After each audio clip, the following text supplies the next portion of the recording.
It's a privilege to be here in support of this summit on mental health. And I know this is part of a larger conversation, and I think it's perpetually part of an even larger conversation. And it's really a privilege to be able to do this with my friend Isiah Thomas, who I'm sure everybody knows is an MBA all-star and an international business entrepreneur who's doing more stuff than anybody can imagine. So in any case, again, for context, I'm going to just frame what brings me here. And I have spent 30 years in the world of HIV. I was the chairman of AMFAR for the last 14 years. We had a very big impact, I believe, in millions of people's lives. I'm still an ambassador for UN AIDS. 1 in 200 people today still live with HIV. Now, that being said, I became aware about a year and a half ago of an even larger pandemic that had swept for decades, actually, was everywhere. It was affecting everyone, all ages, and black and white, old and young, Christian, Jewish, Muslim, and even Democrat and Republican. And it was called mental health. And whereas 1 in 200 people today still live with HIV, 1 in 4 live with mental health conditions. And we say arguably it's 4 in 4, because if it isn't you, it's somebody in your family, somebody that you love, somebody in the community, somebody in the workplace. And it is overwhelming us in ways I don't think anybody can imagine, especially in light of the current circumstances. So we decided, I was kind of compelled by our friends at NAMI, who we had been doing some work with corporately, if we would work on an effort to destigmatize, to change the narrative about mental health, about mental health conditions. Massive undertaking. Wasn't prepared to take this on absent of a much bigger coalition of the whole community. So we set out and we built this coalition of pretty much all of the important service providers of mental health services in the United States, who all came together, aligned, circled the wagons, agreed to share resources in the goal of ultimately destigmatizing mental health. And an ambitious initiative, needless to say. And the goal now is to convene and empower all these extraordinary voices. Then along comes this other virus called COVID, which has exacerbated and overwhelmed everybody and all of our resources. We all know about that. So the first initiative we were setting out to launch was a storytelling platform built on the notion, the single most asked question everywhere in the world, and the one most rarely answered, is how are you? So it's howareyourreally.org, and the question, we challenge people to ask that question and honestly, vulnerably, or otherwise answer that question. So 3 of the first people who responded to do this was a young man named Josh Thomas, a friend of my daughters, Lauren Thomas, a friend of my other daughters, and Isiah Thomas, a friend of their fathers, me.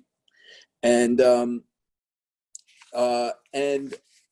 which doesn't surprise me if you know Isiah, because there's no challenge that Isiah doesn't take on. And knowing how hard it was for me to do this, to put myself out there, and I took a lot of time and thought in answering that question.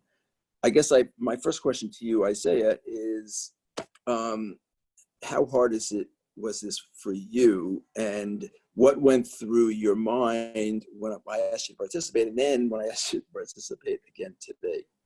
It was such a simple, powerful question that when you asked, how are you really?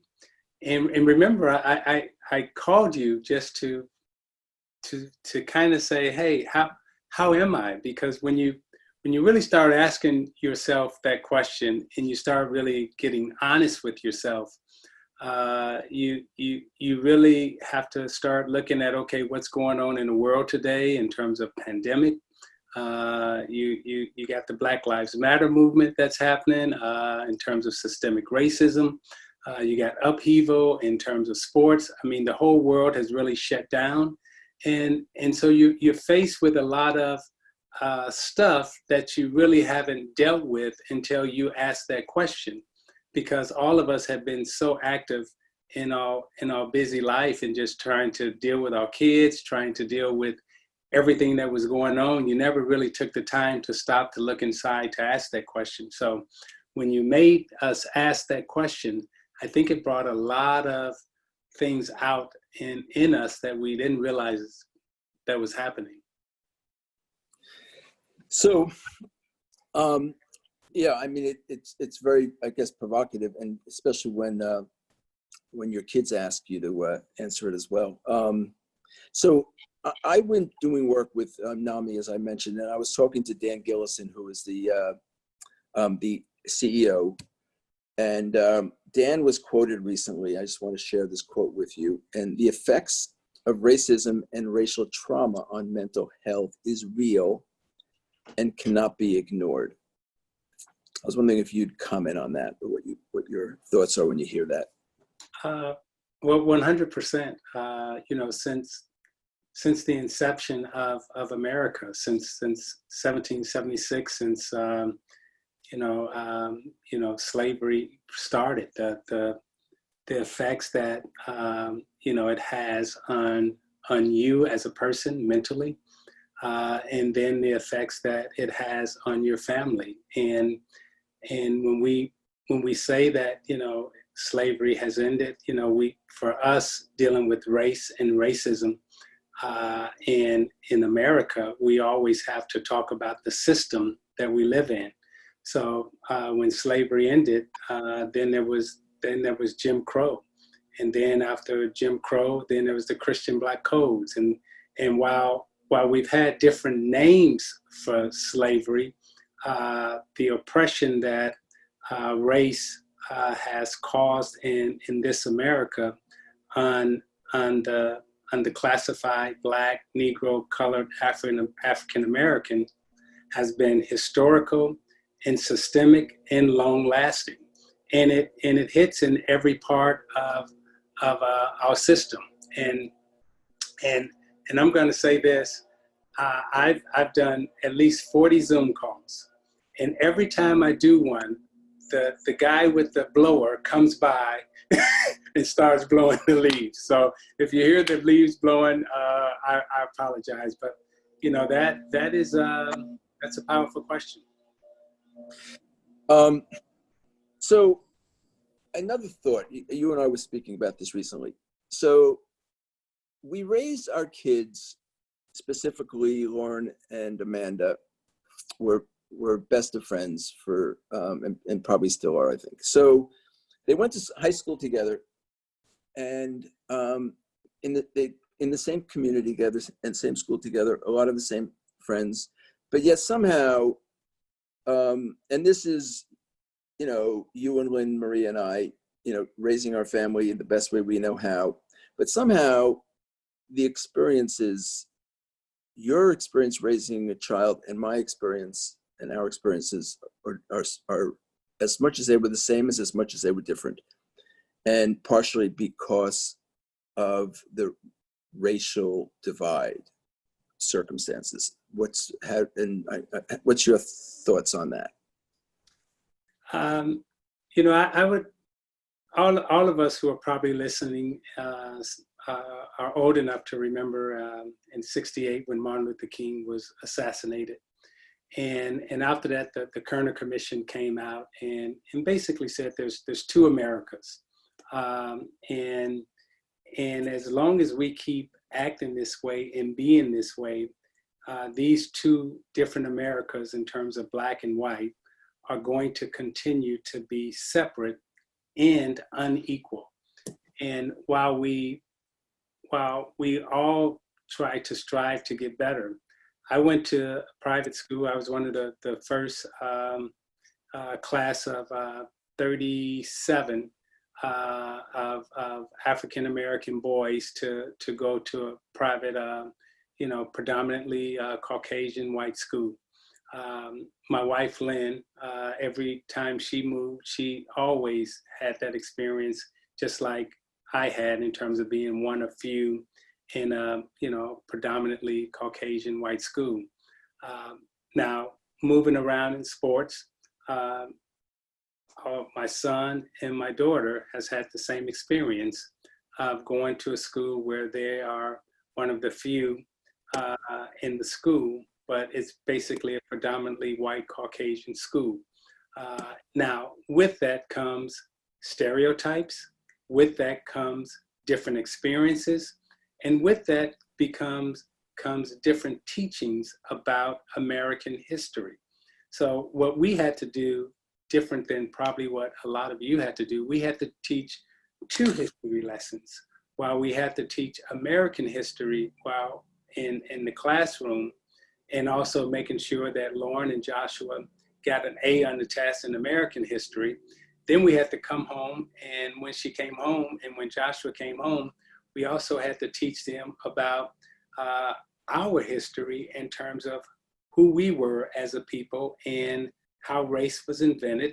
And what you're reading in the history book, although it's telling you that Christopher Columbus discovered America, that's not necessarily true. There were people here already. When you go into medicine, when you go into science. So it was up to us to truly educate our kids about what was really happening in the other America that was not being talked about at the schools that they were attending. So I know that one hears often that that parents feel compelled to prepare their kids for what could be in store, and the injustices that somehow we keep reading about and witnessing, disproportionately impacting communities of color, are just so heart-wrenching.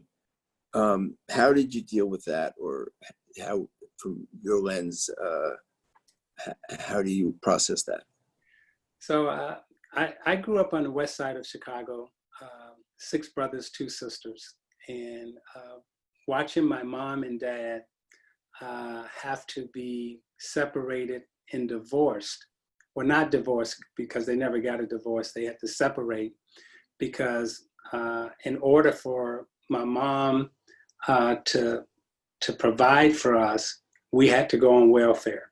My father lost his job. When he lost his job, we didn't know what depression was at that time, and no one was treating mental illness or mental depression or whatever that the name was back then. So my dad was out of work, and he had to leave the house because whenever we called him the welfare man, whenever the welfare man would come, they would walk through the house to make sure that there were no adult men in the house. And that was the only way you could receive payment from the government. So the government systemically was breaking up your family. Now, watching my mom deal with that and watching my older brothers have to deal with that. So that depression, that mental, just oppressiveness that's on the family. Then you look for outside stimulation. How do you self-medicate?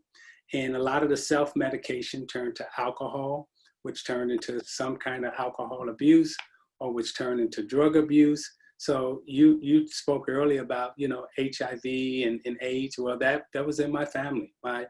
My oldest brother, he died of HIV and AIDS. And he was also a drug addict that he never could kick, his cocaine addiction. So all of these things from a life experience standpoint as a child, and now when you become an adult and you become a parent, you rely on some of those experiences, and you rely on teaching your kids and trying to help them navigate some of the bad experiences that they're going to have because of the system that we live in.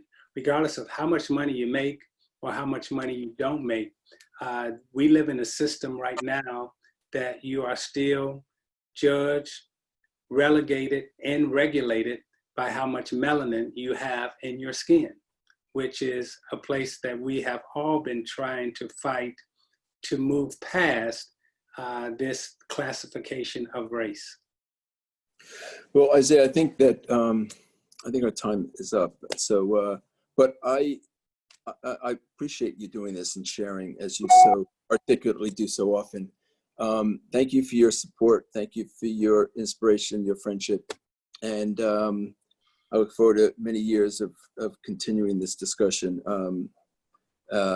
And hopefully it gets easier over time, but I'm not sure realistic.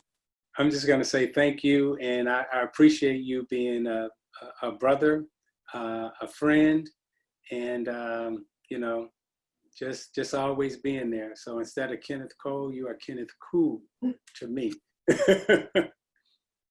Thank you. Thank you. All the best to you. My best to you and Lynn and the kids. Thank you.